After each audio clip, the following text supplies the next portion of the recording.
وہ آخرت ہے. فرماتا اللہ پاک یا ایھا الذین آمنوا، یہ خطاب ہی ایسا جس کے بارے میں حضرت عبداللہ بن مسعود رضی اللہ تعالیٰ عنہ فرماتے ہیں. حضرت ابن مسعود کو چھوٹے آدمی نہیں، خود حدیث میں فرمایا کہ 70 صورتیں تو قرآن مجید کی میں نے آپ کے پاس بیٹھ کر سب کے نام سے پڑھی، اور اگر مجھے علم ہو جائے کہ دنیا میں مجھ سے زیادہ کوئی قرآن جانتا تو میں بے شک اونٹوں کے جگر جلا کر وہاں پہنچوں نا، بھوکے مار کر وہاں پہنچے، مگر نہیں، مجھ سے زیادہ قرآن نہیں کوئی جانتا. تو وہ کہتے ہیں کہ جہاں تم سنو نا کہ آواز آئی قرآن میں یا ایھا الذین آمنوا، اے لوگو جو کہتے ہو کہ ہم اللہ کو مانتے ہیں، رسول کو مانتے ہیں، کتاب کو مانتے ہیں، آخر بھی سن لو. تو فرماتے ہیں اسی وقت اپنے کان پھر اس بات کی طرف لگا اور دیکھ کہ جو کہا گیا کرتا تو، جس سے روکا ہے وہ اس سے روک رہا ہے. اگر صرف سن لیا اور بات بس آیا گئی ہو گئی، یہ کوئی ایمان نہیں. تو آواز دی اللہ پاک نے کہ کافروں بے ایمانوں سے نہیں بات ہے، جو تم کہتے ہو نا کہ یہ سب چیزیں سچی ہیں. یا ایھا الذین آمنوا اتقوا اللہ، ڈرو اللہ سے، وَلْتَنْظُرْ نَفْسٌ مَّا قَدَّمَتْ لِغَدٍ، اور دیکھتا رہے ہر آدمی کہ کل کے لیے وہ کیا آگے بھیج رہا ہے. کل کا کہ بالکل جس طرح آج کے بعد کل آ جانا نا، اس طرح یقین جانو کہ مر کر معاملہ ختم نہیں ہوگا، کل کا دن آئے گا، وہاں تمہیں نا اپنی کی ہوئی ساری باتوں کا بدلہ ملے گا. ما قدمت، جو تم یہاں سے آگے بھیج رہے ہو. اور اسی کو اللہ کے رسول اللہ علیہ وسلم نے فرمایا عجیب معاملہ ہے کہ جب کوئی مرتا ہے لوگ اکٹھے ہوتے ہیں، کہتے ہیں ما خلفہ، یہ کیا چھوڑ گیا ہے، بیٹے کتنے ہیں، زمینیں، یہ ان کو یہ پڑی ہوتی.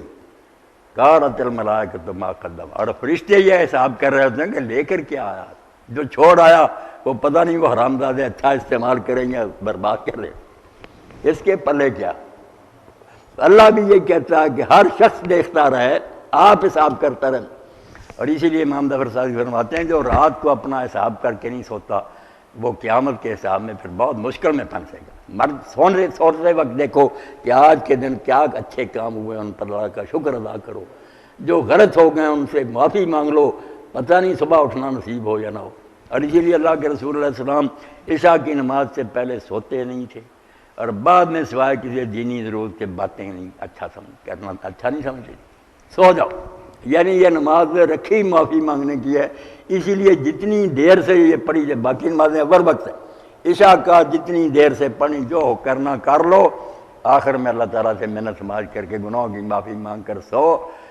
تو کہا کہ آج کے بعد کل آئے گا، اس میں کوئی شک نہیں، اور یہ وقت تمہارے ٹالے ٹلے گا نہیں. بچ جاؤ اس برے وقت سے کہ اللہ کی عدالت میں پیشی ہو، پھر چارہ کوئی نہیں ہوگا وہاں، پھر حساب کے وقت میں کوئی جان نہیں چھڑائے گا. حضرت شیخ قطب الدین بختیار کاکی رحمۃ اللہ فرماتے ہیں دلا امروز کارے کن کے پردہ رستگار آئے، اے دل آج کوئی اچھے کام کر لے کہ اس دن تو چھٹکارا پا جائے، مجرموں میں نہ ہو، جان چھوٹ جائے. دلا امروز کارے کن کے پردہ رستگار آئی، بدیہا بیشتر کر دی نہ باشدی زدان آئی. تو روز گناہوں کے ڈھیر اکٹھے کر رہا ہے، یہ عقل مندی کی بات نہیں، بہت بھاری ہو رہا ہے، کیا کرے گا پھر. اللہ تعالیٰ قرآن میں کہتا ہے کہ بہت برا بوجھ ہوگا جو ان پر لدا ہوگا، بیچارے مر رہے ہوں گے، اٹھایا نہیں جائے گا، گناہوں کی گٹھلیاں ہوں گی نا. تو فرمایا کیا ہے ایمان والو، اگر مانتے ہو کہ اللہ رسول سچے اور یہ بات ٹھیک ہے تو پھر اللہ سے ڈر جاؤ. اللہ سے ڈرنا یہی ہے کہ نافرمانیاں چھوڑ دو، ہر کام میں اس کے حکم کے خلاف نہ کرو. وَلْتَنْظُرْ نَفْسٌ مَّا قَدَّمَتْ لِغَدٍ، اور ہر آدمی دیکھتا رہے کہ وہ کل کے لیے آگے کیا بھیج رہا ہے. وَاتَّقُوا اللَّهَ، اللہ تعالیٰ سے ڈرو. دوبارہ پھر اس کو دہرا دیا. پہلا اتقوا اللہ تو ہے نیکیوں کے بارے میں کہ نیکی کرتے وقت پوری طرح اللہ سے ڈرو کہ کوئی نیکی مجھ سے رہ نہ جائے، حکم کی خلاف ورزی نہ. یہ ہے اطاعت کا معاملہ. اسی کیا آگے نیکیاں بھیجو. آگے ہے کہ جو برائیاں کر رہے ہو اقلاع عن المعاصی، ان گناہوں سے رک جاؤ. دونوں کام کرو، نیکیاں کرو، برائیوں کو چھوڑو، تب معاملہ ٹھیک ہوگا. اور جو میں نے بات عرض کی کہ اس کے لیے نسخہ اللہ کے پاس ہی یہی دہرایا اس نے کہ اللہ دیکھ رہا. ان اللہ خبیر بما تعملون، جو کچھ تم کرتے ہو اللہ کو اس کی پوری خبر ہے، کوئی چیز اس سے چھپی ہوئی نہیں. اس لیے لوگوں سے تم جھوٹ بول سکتے ہو، بہانے بنا سکتے ہو، مگر اس سے کوئی پردہ